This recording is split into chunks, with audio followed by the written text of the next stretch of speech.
All right, good evening. Welcome to the January 13th Community Redevelopment Agency Workshop. This time, let's call to order. Let's do the Pledge of Allegiance. I pledge allegiance to the flag of the United States of America and to the republic for which it stands, one nation, under God, indivisible, with liberty and justice for all. All right. We got everybody, Ms. Barnes? Okay. Missing a finance director and a city manager.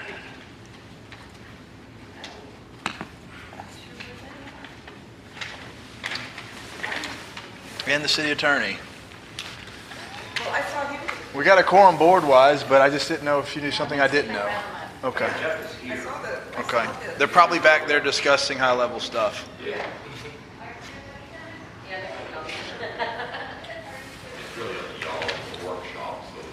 Yeah, I'd love to have the finance director and the attorney here.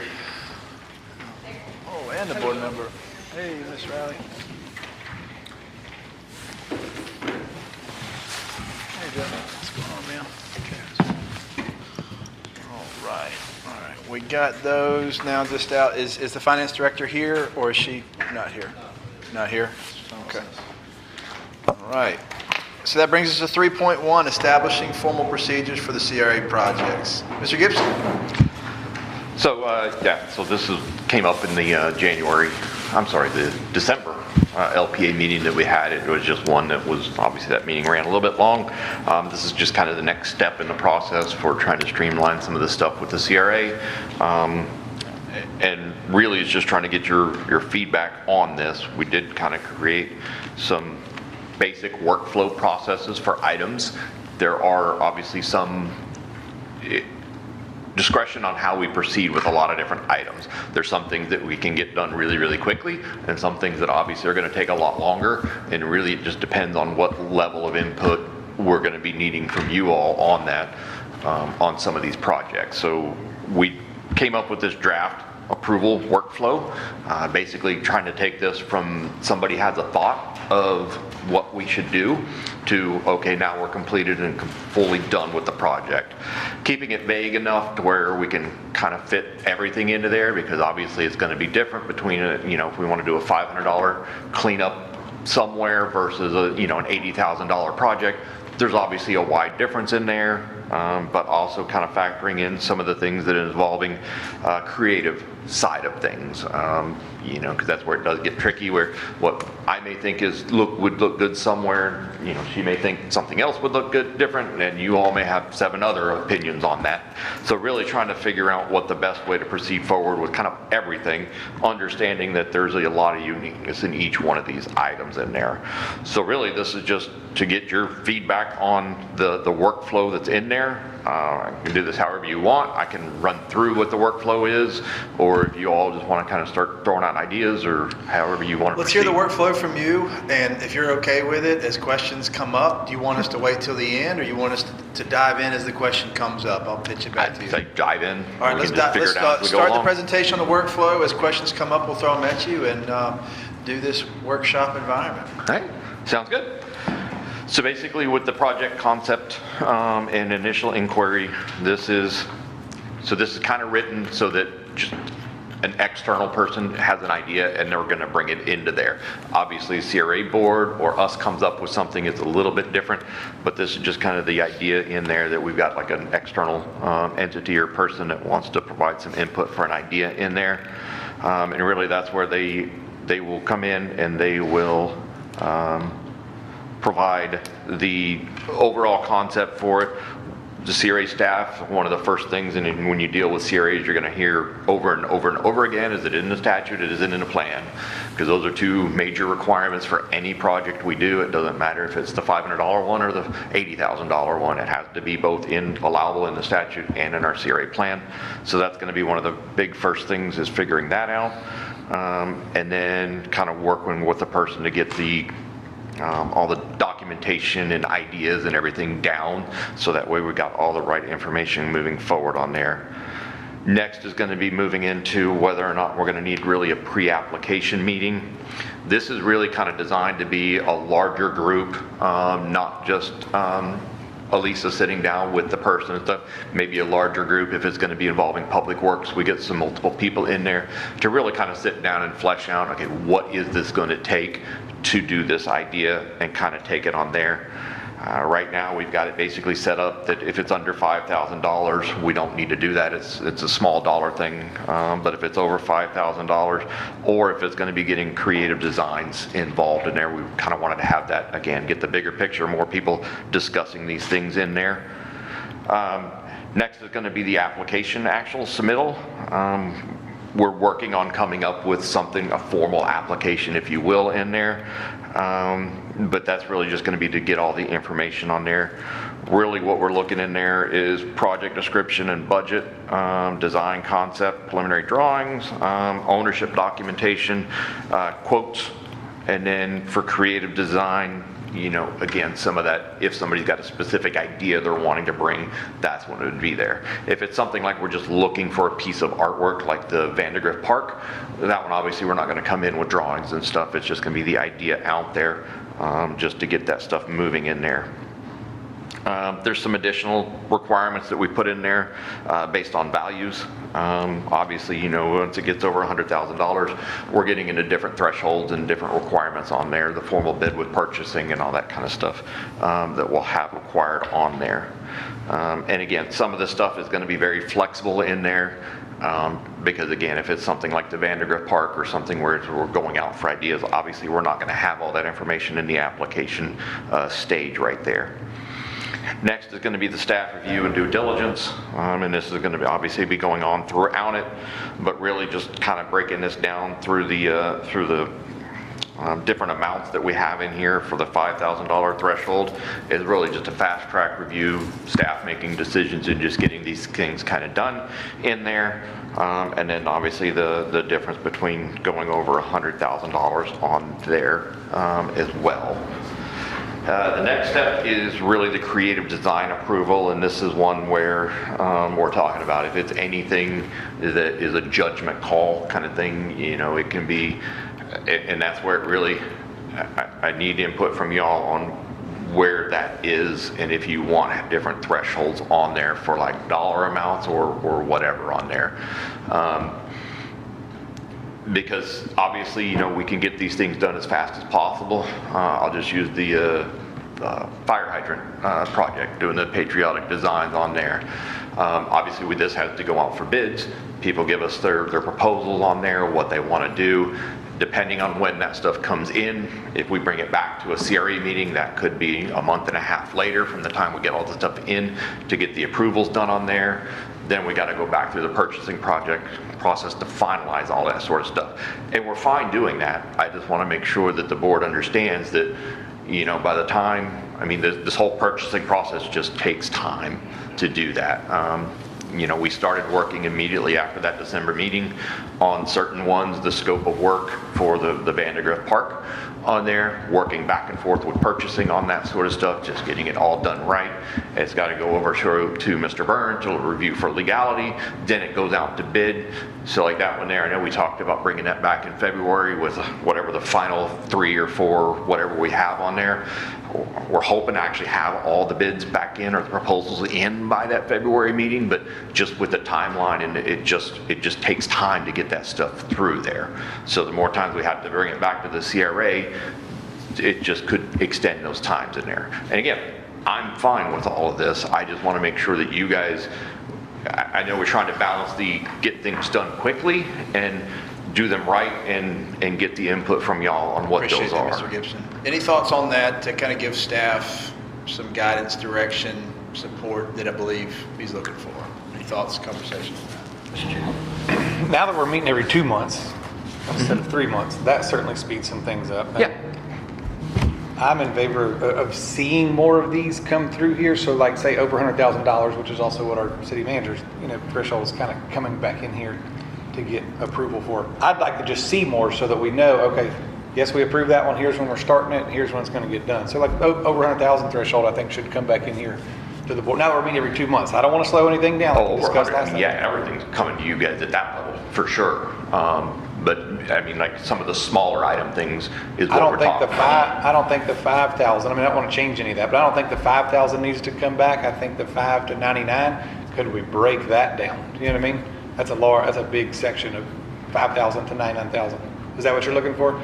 Like, I mean, really just any of the feedback on there. If you want thresholds for us making decisions, you know, maybe it's a concurrence between me and Jason and Elisa figuring these things out, what we think is going to be best in there, if there's a certain threshold. Or, I mean, if it's a $1,000 project, but there is an artistic piece of it, we can bring that to y'all. Just understanding that that's going to take that extra time in there. definitely support the artistic stuff coming back here so that we can do like we just did and going back out and getting citizen feedback as well, not just, you know, you all making a decision and then, or us making a decision. Okay. So the artistic side, I think we discussed that pretty in depth last time, so I won't go down that road. Remember about sending some of the artwork back out and letting the committee, we went down that whole road last meeting. I definitely support that, getting as much involvement outside of this room as we can before we make a decision on the artwork side of things. Ms. Riley? Yeah, thank you. Yep. Basically, what I'm thinking is, one, we have a city manager, right? City manager oversees the day-to-day ops of the city, correct? And you have different divisions with the, you know, which are the leaders, you know, division leaders or whatever not. So for me, what I'm looking at is, you know, I can go with anything over 100,000, probably bring back to us, but just being involved in the day-to-day, $1,000 is nothing for me. Mr. Davis is confident enough to make a decision on, you know, approving 1,005 or whatever. So, I mean, you got a nice little, what I'm reading here, you know, you have a nice little breakdown on it, but for me, I don't like holding up the day-to-day ops. So to move things, you know, and the flow of work very quickly is certain things that you put people in position, specifically the person that is leading your organization, the head of your organization. We had to have enough confidence to bring Mr. Davis in here as the city manager. So, you know, for me, I think it would just be, you know, a waste of time and energy, and, you know, you can move the things with your day-to-day ops a lot faster. If, you know, I'm pretty much responsible enough, and I have confidence that he can make a decision. 25,000, 50,000, 30,000, you know, any of that amount, but over 100,000, you know, I can go with, you know, bringing it back to the council. Oh, absolutely, you know? yeah, no. But those other amounts under 100,000, for me, that's nothing for a city, you know, manager to be able to make a decision like that. That's my take. Mr. Brown? I'm kind of leaning more with what Mr. Jeter said of splitting it up, because this is a board that represents the CRA. It used to be filled by citizens at one point, and hopefully will be again one day. And if they don't have any option or any say-so in anything until past $100,000, I mean, I feel like as a citizen, they're going to want to come in with their own ideas and implement things of their own. And I know we're ways away from that ever happening, but if we're coming up with how this is going to be done, I mean, splitting it at 20,000 and it come back, I mean, every other month is not, I don't think is going to hold up anything. Yeah, like 5,000 and below, I don't think needs to come back to us. 20,000 and above, maybe goes to the city manager or something. 50,000 to 100K, you know, obviously comes back to us. Splitting it up, I think, matters, and having a say-so in what happens in the CRA district matters. Artwork, where we're spending the money, all those kind of things. Stuff. Would it? I'm not one to create work for no reason, but you guys have a list of the projects probably happening, right? My thing is, so I was told I couldn't have anything over a 500-gallon gas tank, but they told me I could have 100 500-gallon gas tanks, and so that pops in my head when I think about things under, because then I'm like, I'm going to open up a huge gas center. I'm just kidding. I think that we should see the projects, but I, for one, don't like to come in and be like, well, here it's brought to us, and now all of these things. We rely on you guys.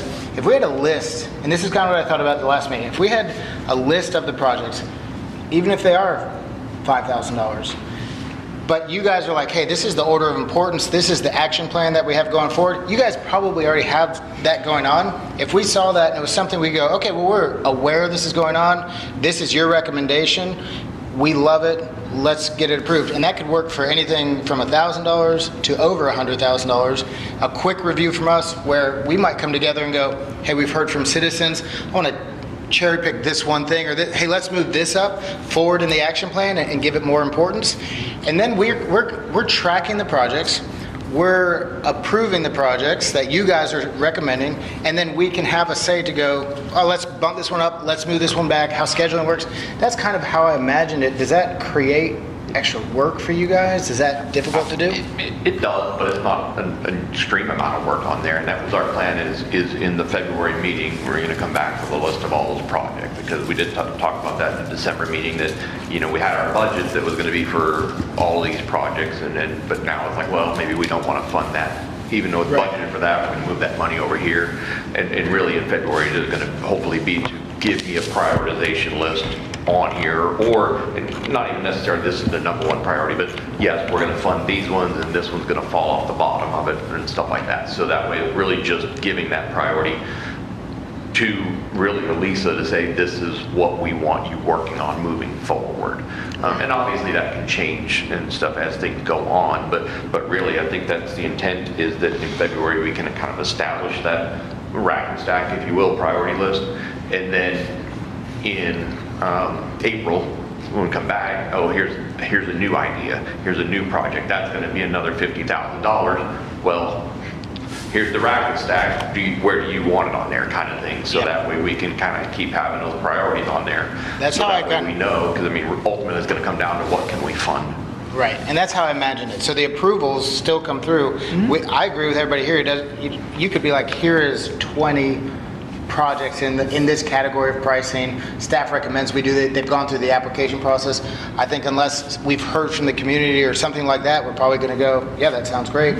And so we're not necessarily tracking and approving every single thing individually, but we are. So as those applications come through, and like you said, add it to that stack. That's my thoughts. I think that's one of the more efficient ways to do it. I'm open to other ideas, but that makes sense to me. Yeah, some of it's going to be tricky in there, though, especially because if it's a non-budgeted item, because essentially then, well, we're funding something that wasn't in the budget, and we're going to need approval for those kinds of things, just to get those activated in there. Well, and that would have to set aside if is a priority in there, and like you're saying, okay, we're fine with projects in there. Well, okay, that's probably going to be a $5,000 project. Well, I'm good with you doing 5 of those types of projects, something like that we can just establish the approval for spending that money that's not in the budget that specific way, if that makes sense. Yeah. I wanted to expound a little bit. First, I want to be real clear and concise. I understand 100%, you know, the city has a fiduciary responsibility, you know, for oversight when it comes to the fundings of the city. So I'm not erasing that part of things. But what I'm thinking is, okay, and also, you know, with the citizens being involved, of course you want citizens to be involved. And I guess where I'm pretty much going with this, on the projects, I don't, you know, a list of what you're doing, fine. But, you know, I'm not one to say that, you know, $5,000 project that we need to be to the point of bringing this to us, and is this okay? Is this procedure right? We have to have some type of trust that you all know what you're doing. So a certain dollar amount, I just don't believe that you need to have that, you know, that approval in a sense. You're going to get the, you know, the fundings, we approve monies all, you know, anyways. That's our responsibility, is to be able to, you know, again, you know, having that fiduciary responsibility to the, you know, to the city, to be able to have good oversight on your fundings and making sure the fundings are spent, you know, correctly. But what I'm saying, I guess in a sense, unless I've missed something, and I possibly could have missed something earlier when you were speaking, all I'm saying is, yes, sure, we want to be involved. We want to know the projects that you're doing. We want to make sure that the citizens' voices are being heard. But you know, as far as my mindset is, you know, running the day-to-day ops, you know, you need to be able to make a decision. That's what we put you there for, the decision-making process. You make a decision for the good of the city, for the good of your residents, and making sure that you are spending the money, and you know, you have good oversight on your spendings. But on the other hand, I just don't believe that, you know, you have to, those dollars amounts to me, 5, 10, 20, whatever. I think that, you know, you all should be able to. You already should have the approval to spend, but maybe 100,000. That's all. What I'm saying. When they get to 100,000, yeah, you know. Okay. But and that's really what we're trying to establish here is what is that comfort level amongst everyone, basically. Is it $100,000? If it's under $100,000, y'all are cool with us. But then also flipping it away from the money side, the artistic side of things, what levels do you want that coming back to y'all? What level do you want? Okay. Like the public input, what kind of public input are we looking for? That's kind of the stuff I'm looking for Okay. guidance on there, because Well, you again, already- depending on what level we go Okay, to, You already have about lengths of time. You already have a budget item, a budget that you have to work under, and you have the city manager here to oversee that also. And public input such as the murals that were going on, I think Ms. Reynolds came in here several times with her ideas and other things like that. And that's good. We want to hear public input, you know, but I agree with you, and you, that you have the knowledge. Do it. I want to see the numbers, but I want to see the projects, and we meet every 2 months. And I like this rather than every 3 months. Mr. Jeter? Yeah, I think we're going off path a little bit in what I thought we were doing here tonight. And here's why. I think everybody up there's got great points, but I think the last meeting what happened is two things, right? We're paying to bulldoze some buildings, and we're like, wait, what's the criteria for that? Is that just, and then we had another design project that we were like, wait, are we going to make it match that sign? Last time we put that out.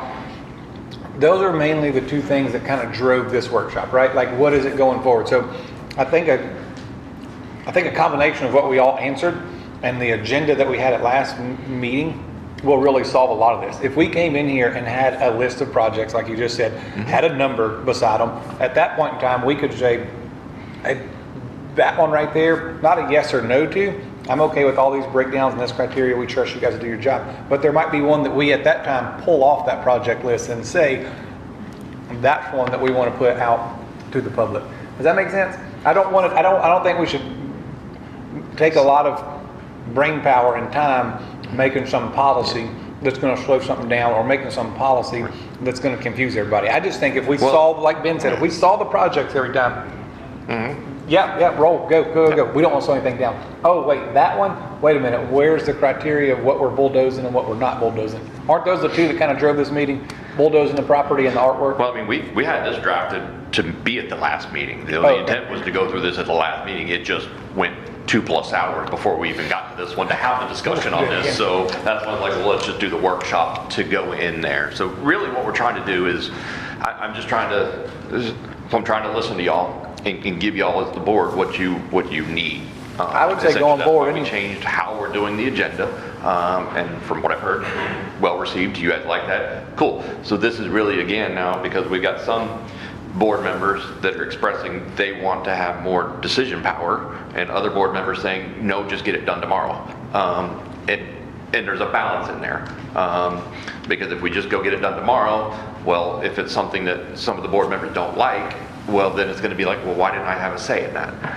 And that's where it's really just to get us on kind of that even playing field, so we know on both sides that, hey, this stuff is going to come to y'all, this stuff is going to be staff level decisions, you know, at what levels is really kind of what I'm looking for, if that makes sense. And I guess I was the guy that said hurry up and get it done tomorrow last meeting a lot. So I don't want to slow anything down, that's what I'm saying. But maybe we just say these two things. Anything that pertains to artwork and bulldozing property comes back to us just to make sure we're on the same page. I think that's where this is where it stemmed from, right? Like Mr. Murrell was saying last time. So someone can just come in and ask for $75,000 to bulldoze Blight, and we would never even really know about it. Whereas it's kind of like, how do we not know about those, or how can we not stop those from happening, but that we vote on it and say, yes, we're going to use CRA funds for that one specific project. Correct? Okay, Guy. Or Mr. Burns? Real quick, Tim, with these rules that you've come up with, are these something that would make your life easier if they were passed in the form that you presented them to the board? I mean, I'm not married to any one of these rules. This is, honestly, ChatGPT may have had a little bit to do with it. Not gonna lie, I utilize tools and things, but then we did go through and try to make it make sense for us in there. I guess my question is, because I think there's a concern this will slow things down on the board. Would this really slow it down too much for you, or would this make it easier for you to say, hey, there's been some concerns from some of the board members about certain dollar thresholds? maybe trigger certain things? Will this give you protection you need, the flexibility, or do you need something? Yes. So again, whether it's these rules, different rules, it really doesn't matter to me. But just having kind of that expectation on this is how you all want us to handle these types of projects. For example, if somebody comes in and proposes, hey, I think we should, I don't know, paint a mural on this building here and it's going to cost $1,000. Okay, from what I'm hearing, you guys want to see that. You want us to bring that to you, well, take it out to the public to get the public input and then bring that to you all. And that's just going to take time. And I'm fine with that. It's just going to take time to get that type of outreach and everything and presented to y'all, if that makes sense. It does. Mr. Davis? Yeah, so a lot to digest there, but I just want to make it super simple, right? I really wanted something like this to protect the staff, 1.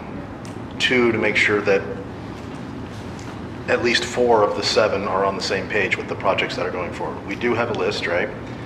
That list, it's a living, breathing document, because somebody could come to one of those monthly meetings that we have on Wednesday mornings and say, hey, this is a cool project, and we bring it back to you on that next meeting. You're like, man, that's better than what we got. Let's get rid of one of those.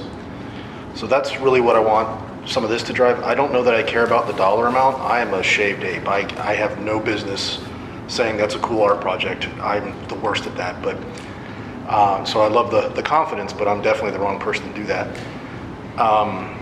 That being said, it takes the burden off the staff to say, man, I really like that project. That's really nice. And it is a cool project, right? Even if it went forward and let's just say a couple people hated it, it still improved the area. But you didn't have your buy-in, and that's more important to me. And the context is where I'm going with that. So there was a discussion this morning about the beach balls over in front of the Gulf View, right? They're all yellow and then one red one, it looks dumb. And I get a call about it every single day. How do you do that cool project? And that's, so we're gonna paint the beach balls. And the question was, do I need to bring that to council because it's technically art? And I'm like, dude, paint the beach balls. They're already painted, right? So that I'm comfortable making that decision. At the golf course, we have the book vending machine. It's gonna get a wrap on it. The question was, do we need to bring that wrap, do we need to bring that to council? No, we've already been told to wrap stuff, right? So we have direction. The wrap it's gonna fit the vibe. It's not like Vikings running around or anything. It's a surfboard vibe, just like the surfboard sign, and all that's good, so we can move forward. I'm comfortable making those. But anything where there's the art, I want your input. The projects, they may ebb and flow. That's where we want your input. I don't know that I care about the dollar amount so much as we're all in the same, same team kind of, right? Taking the direction, but then, so we're talking about we're slowing it down. I've been here 6 months, 7 months now, and an extra month to make the right decision, it ain't gonna kill me. And that takes the burden off the team, it gives you the input, and I think we have a better path there, if that makes sense. I'd also like to add, I would like the public's input, like the murals, or we don't have not to worry about the color of the fire hydrants, but big things like that. I would like public input on that also. So we have that public input meeting every month, Yeah. the first Yeah. Wednesday, and then they're also invited to come to the CRA meetings. They have 2 chances every month, but Okay. yes. Yeah. Well, to kind of I mean, and that's a good piggyback off opportunity there for that public input. I mean, because I know at the last one, they were talking about having like surveys and getting it out there on social media and having people vote. We do have the monthly public input meeting. I mean, would that that's good. I think suffice public for input, y'all's public the input? platforms are there. Yeah. We have Ms. Tanner and Rob Rainey that are here. They're outside of staff, but besides them, obviously, it's not a much well-attended public input. And I appreciate everybody wanting public input, but the opportunities for public input are there. I don't think we're eliminating or considering, decreasing that at all. If anything, like Mr. Jeter mentioned, we meet almost every month now. That used to be twice a year, sometimes quarterly. So if anything, the public input, I would argue, has tilted towards more public input than ever. I think that to kind of glue some of these things together, or to continue to piggyback off of this workshop whiteboard conversation, that February project list, where staff is headed with it, I think is going to be kind of what Mr. Davis is looking for, giving staff clarity. And when we have that project list, if it's, you said back in again in April, or if it's once a quarter, or if it's able to be discussed every month, that's good too, but at worst every quarter, that's going to be what gives staff a lot of confidence in what direction the board wants to go. Not to put any words in Mr. Davis's mouth, but like not so much the dollar amount, You know, you might have like the new sign that we really like, that's the paddleboard standing up next to the beach balls. I don't know the total cost of that. But whatever the total cost was, it wasn't a substantial amount. But if that scope of that design was completely butchered up, it would be a tragedy, right? Sure. It wouldn't be a good thing. It's the face of kind of the entry level to our downtown. And, you know, yeah, it's below a certain threshold price-wise. It was approved without going in front of any board's approval. And we're getting all this public input about how bad it is. So insert that job, putting it on that project list that's coming in February. I know that job is already completion. But whether it's like I think as we evolve this project list, you know, you got like your abatement portion of the project list. You know, and all the, like Mr. Merrill mentioned, there's probably a spreadsheet somewhere, all the different projects that we want to put on the abatement side. Then you got your, you know, creative design portion of the project list, which is your art and your design portion that might be talking about beach balls, it might be talking about Vandergrift jeweler stuff, or it might be, you know, that kind of, like Mr. Jeter mentioned as well, that it kind of solicits some public input on what do we want the artist to design, and try to gauge that input. But y'all bring back those kind of bids. Hey, this art and design, these are the 2 or 3 or 4 or 5 projects. Board, what do y'all want the priorities to be in the abatement program, in the creative design program? Then you might have another section in the project list of special consideration. Some things that are off the budget, right? That either a stakeholder or an investor brought to the staff's attention, or one of the board members brought to CRA staff attention, that might be on that project list of special consideration that staff needs confidence and clarity from ultimately what the board is recommending, without trying to get in the day-to-day. Because in your situation, it's tough to try to balance out the 7 different board members that want the different things, and how to gauge what's too much public input, what's not enough public input, what's moving slow to move fast, what's moving too fast. I think that project list really is a win-win for everybody, where there's a list of priorities of each section of abatement or art and design. Hey, here's priority 1, here's priority 10. We can have some subjective debates up here. Let's move that abatement situation or that project from 4 to 1 because we're hearing so much public input, or staff recommends moving it from 4 to 1 because you're hearing so much public input. And then we adjourn that meeting with that project list, and you having clarity of what's a priority in the project list. I think that February project list is going to be critical. Yeah, and ultimately when I say prioritization and stuff, I don't know that we need to get into the deep weeds of what's 1, what's 2, what's 3. It's really funded or not funded is what it needs to come down to.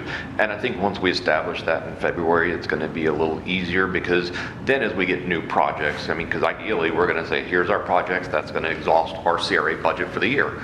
And then, well, new idea comes in, it's going to be more bringing that in and saying, hey, if this is something you want to do, what do you want us to cut, kind of thing out of there. And so that's where the prioritization. Similar to last CRA meeting, right? There was a lot of staff projects that got to this point ready for presentation. Yep. And then there was a lot of good board conversation of, should we press pause on the lights that were coming off of Brooks Bridge? And it wasn't that we didn't like the lights, but it was like, is the timing right? Is the amount of funding? Could that funding go to other things? So I agree. I don't necessarily think it needs, and I'm soliciting board's input as well after this, but not so much if it needs, it has to be, I'm not married to if it needs to be priority 1 or priority 10, but whether or not it's funded or not. Correct. Hey, this whiteboard conversation about the lights, let's press pause on funding and go fund that project over here that's on the abatement project, because we're having a lot of blighted and public safety concerns about that.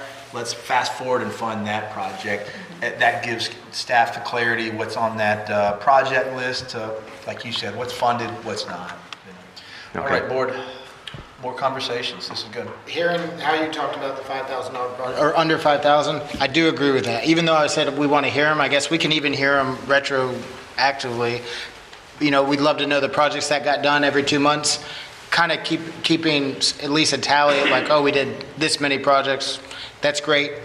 I wouldn't want to slow you down, so I was kind of developing that. It's not that I wanted to approve everything. It's just we want to be aware if there's a bunch of projects going on. But again, if it falls under like mission applicable, like we know we're wrapping things, like you said, then go for it. I actually, looking at this, I mean, hearing that, I agree, design and art, something that's going to change the look, whatever it is, I think there's community and council input needed. 5,000, I like what you presented. And as you go on, I've scrolled down a little bit further, it looks like you've covered a lot of that. And, but yeah, if we're moving forward on things that we've already approved, I think that, I know you guys said maybe raise that limit. I think we might get, not that it's inefficient, but it might make it inefficient going, well, is it 25 flat rate or is it depending on what it is? So a project like that, paint the beach balls, a project like that, wrap that all day long. If it goes over 5,000, obviously something bigger is happening. I'd be fine with what you presented. It's still not super in-depth. It can come across council, we're meeting more often. I'm pretty set on what you presented with specific, and I know you've mentioned the design, I'd like to mention the, add in the bulldozing, like abatement over a certain, maybe over a certain price on that one. Because I mean, that's like one of the types of items that I was thinking about and having in here, because like the abatement of nuisance properties and stuff, that going in there and demoing them and just clearing them out for development. Cool. It seems like the board is supportive of all those, but if we get a new one tomorrow that says, hey, look, I've got a buyer, we can demo this, right now we're waiting to bring that back to you guys in the February meeting, if it's in there. But if it happens mid-February, well, now we're going to be waiting until the April meeting to bring it back saying, hey, are you good with us going in there and demoing this project? And again, I'm fine doing that. That's just kind of the stuff, again, that I want to make sure, because it's not going to happen quick at that point. I mean, 2 months is not a ridiculous delay, I don't think. Yeah. But again, it's just that's where we're trying to establish if that's what we're doing, then awesome. We just know what we need to bring back to you and what we don't. One thing on that, so that stuff can move clear, and I'll look for the board on this. What if, like many of the grants, you could get a $10,000 matching grant for something, but you could spend $100,000, you're going to get $10,000 back. What if there's a nuisance abatement grant that you can get $10,000, $15,000 matching that you can get approved for? If you are something like the Steamboat Landing, that's a unique one, that could come forward and say, hey, yeah, the CRA, nuisance abatement program, we will vote to go ahead and demo that whole project. Multiple owners, things like that. But for anybody to come in and say, well, I'm doing this development, but the city's willing to pay for it.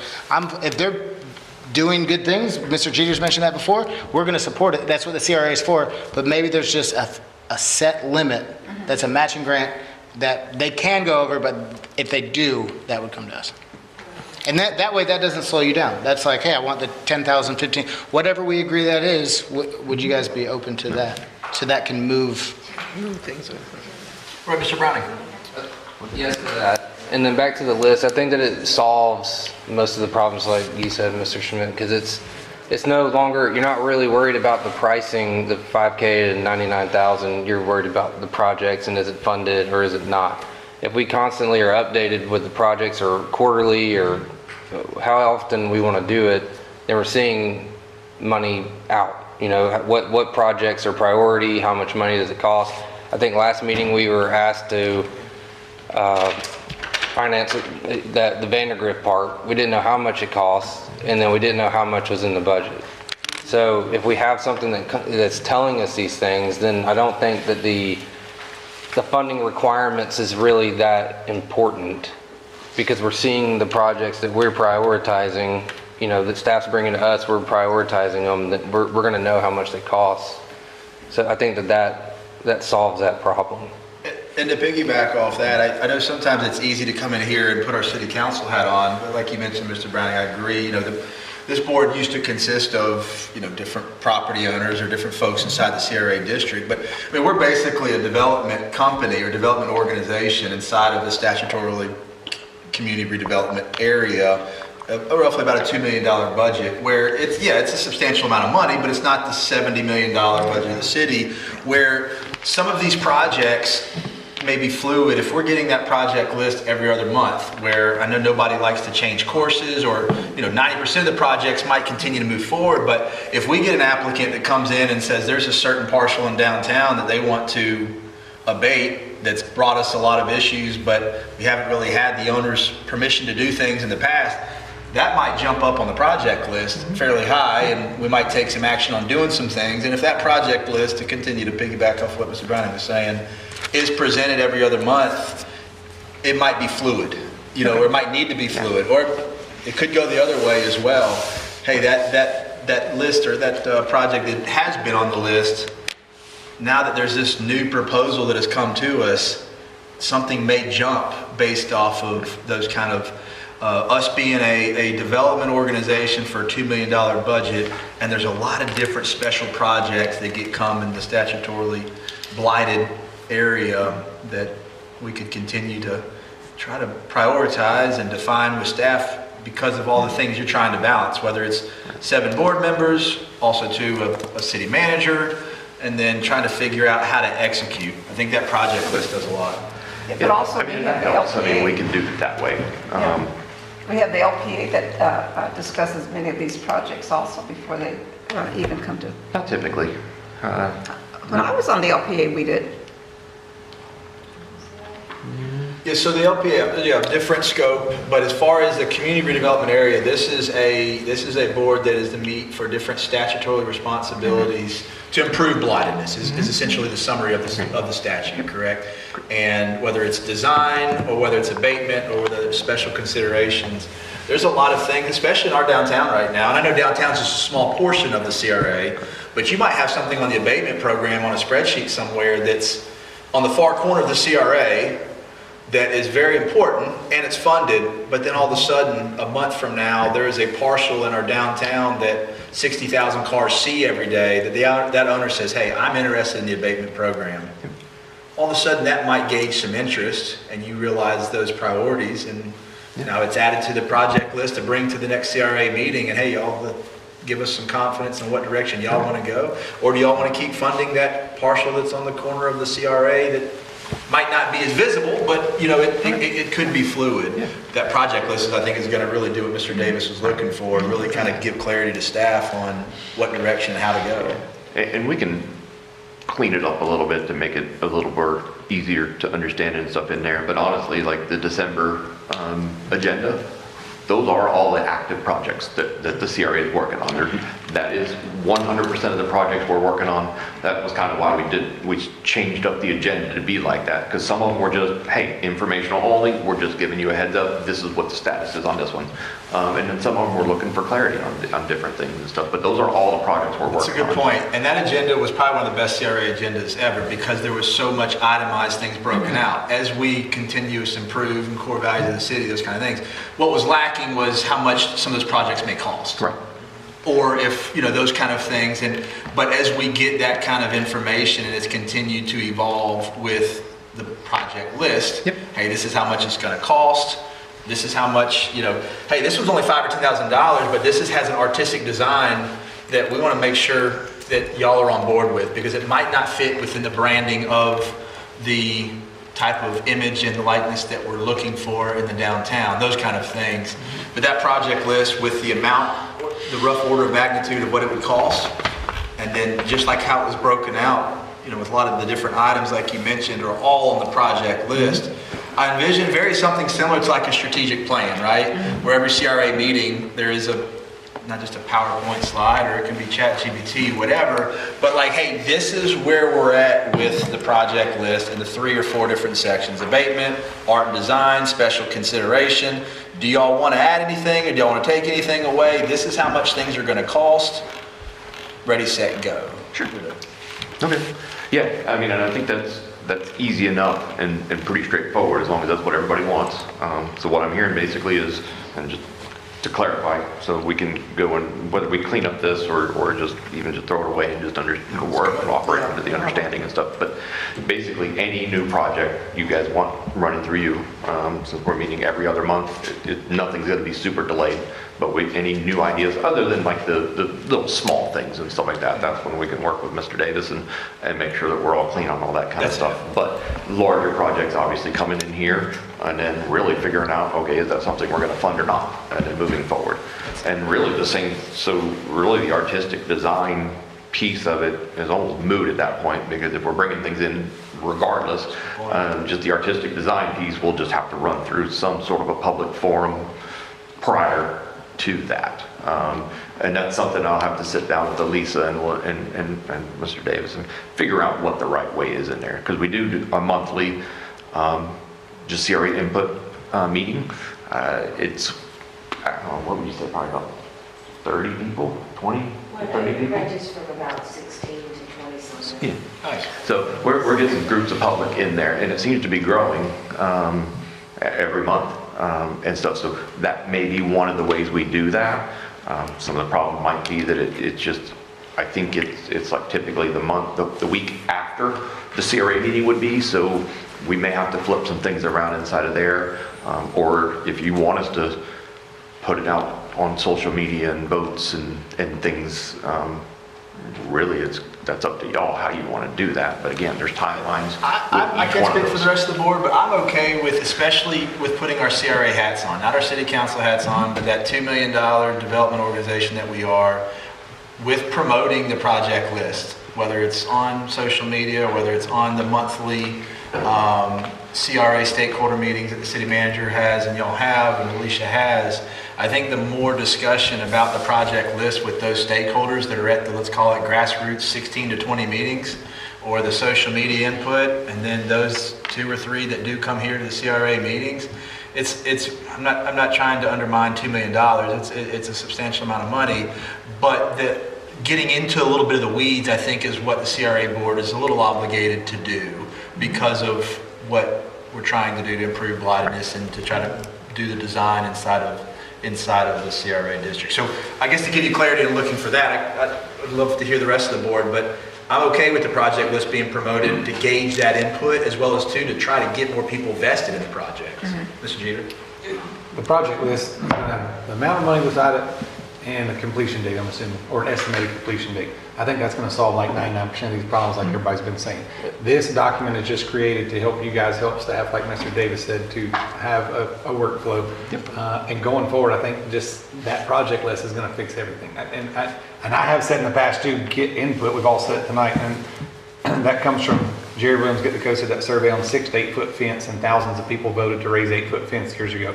I think if we get to a project like that once or twice a year, that maybe we need to, like you keep saying, survey or ask people. Other than that, I think we got enough community input from the monthly meetings. Okay. Let's just see the list of projects and let's roll and let's go. If there's a really big project, like after Around the Mound gets done and another sign, that's what I have said in the past about going out and doing a survey and getting some, input. Okay. But I don't. I've never said that like we need to do that on a monthly basis on small projects. I don't want to get confused with that. But like something like the Vandergrift Park entrance, archway, whatever it's going to be out there right now, the call's going out, the request for proposals, and that's going to come in and we get 20 different ideas of varying designs. Getting that out to the public is really kind of what level are you guys wanting that public input on something like that? I think the same way we did last time. We did that. We did instead of just doing our own park, what we did last time is we did that. Went out for bid, got the artwork back, and we made a decision up here.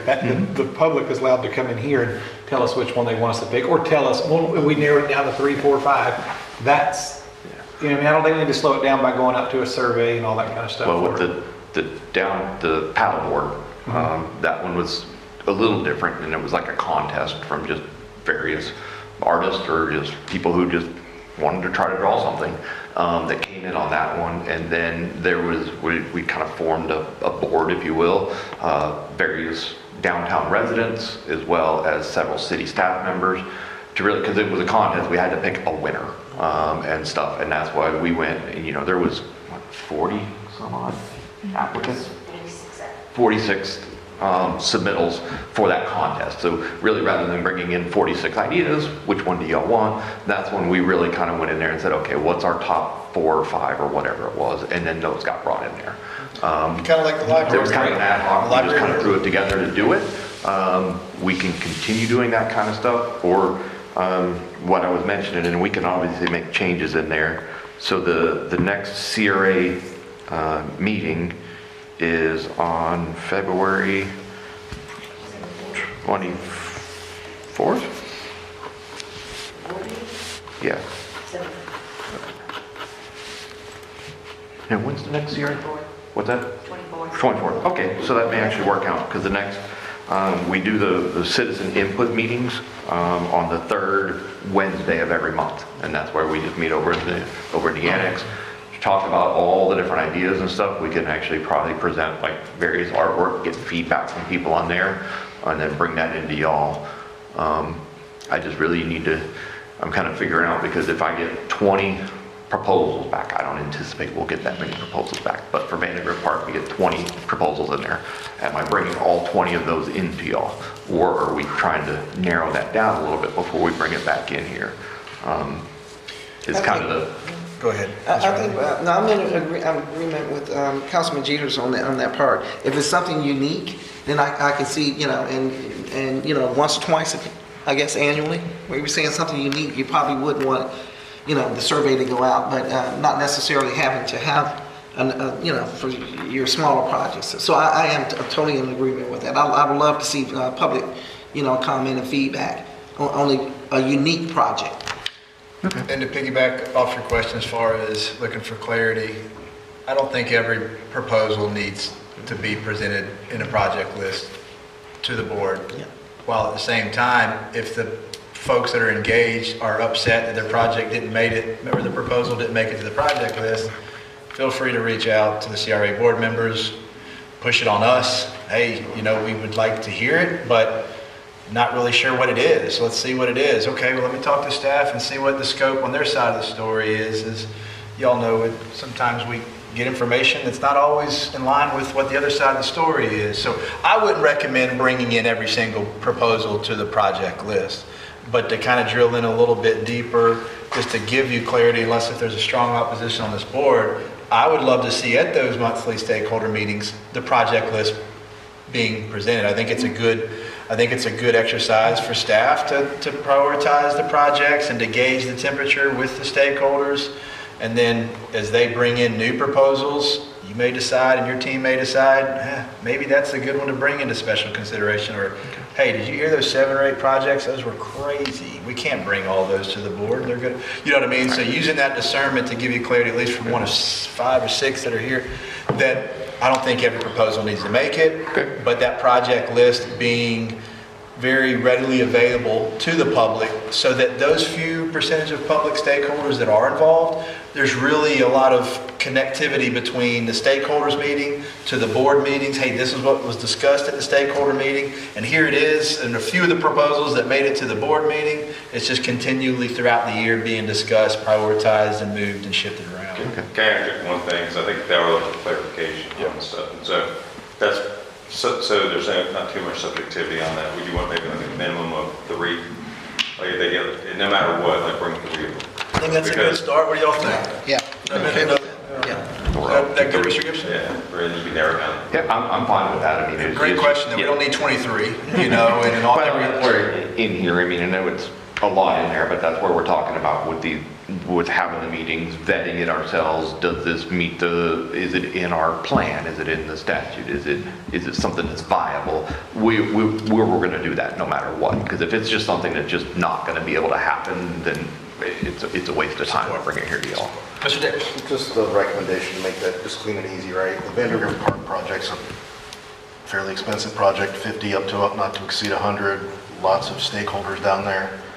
So I don't know that I want to do a Facebook survey or something, because you'll have 50 million people that don't even live here, stuff in the, that sort of thing. So I would recommend doing something at like the library at like 5 o'clock and saying, hey, here's your 5 submissions, here's your 25 submissions, however many submissions there are. That's where your public can say, hey, these are our top 4, top 3, whatever.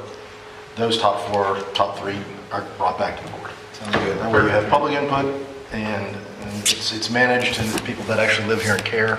So if that's fine, then that's an easy win there. I like that. That sounds great. Mr. Gibson, I know that was some good workshop conversation, but anything else as far as needing more clarity from this board, city attorney, city manager, that would help you and your team out? I guess to clarify what his proposal is on there, would it be okay with you all that he makes the decision on what requires that extra level of public in there? Absolutely. Okay. Because he is very smart, and I imagine he's going to call 5 or 6 of us, or maybe all 7, and say, hey, does this, but yes, absolutely. I mean, city manager, please, CEO, would love him to be involved as much as possible.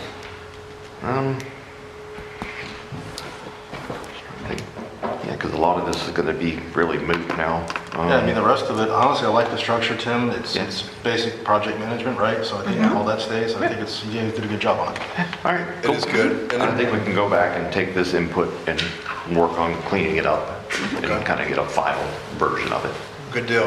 Before we adjourn, and while we're talking signs and CRA and things like that, and I might be stretching it a little bit because I think some of Eglin Parkway goes a little bit outside the CRA, but before we get too far down the road, pun intended, with the resurfacing of this Eglin Parkway, could you check with the FDOT folks or the contractors that are doing this and see if there is any progress on, it was previous city manager and Chief Beige, there may or may not be any play here, but really try to stay in front of, if we don't have to have all of those wrong way and do not enter signs. I know in Racetrack Road, we can't pull them up, and I know it's code for state to do the resurfacing projects moving forward, and they have to have these signs, and it probably was a great idea in Hillsborough County where there's 18 highways going down different ways and things like that, but I guess this is me advocating and putting on my CRA hat because Eglin Parkway is in a portion of the CRA, and why I got your ear and the rest of this board's ear that happens to also be the city council, just trying to pitch that to see if there's any interest with our staff, leadership, and seeing if we can get with the state before they start executing that contract and putting all those signs. If they have to put the arrows on the road, okay, great, at least that's not a, but it really is, I think, a quality of life type of thing, and it doesn't really I understand, and good. I know exactly what you're talking about. Ultimately, I mean, I think that's more Daniel Payne's realm to engage with DOT on that, but I can pass that along to have him engage in there.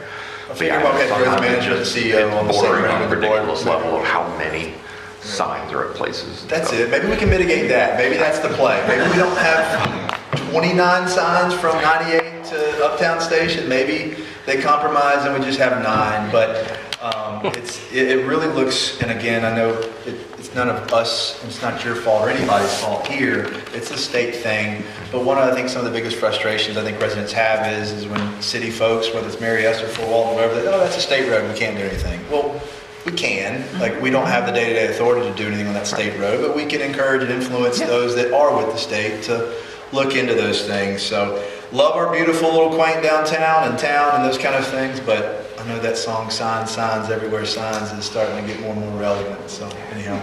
I often have the ones on the interstates that, like the on-ramps, and it's a no parking sign like every 5 feet for, it's like, we get it. That kind of stuff. And no good deed goes unpunished. I'm sure there was an evaluation or a study that said, hey, this is going to make things safer. But if we have people that need those signs on 4-lane or 2 lanes going north and 2 lanes going south, if they need those signs to be safe, then we might have bigger issues to fry, those kind of things. So before we adjourn, are you done with your presentation? That was really good. I think that whiteboard conversation was very helpful, and enjoyed this workshop. You done with your presentation? Okay.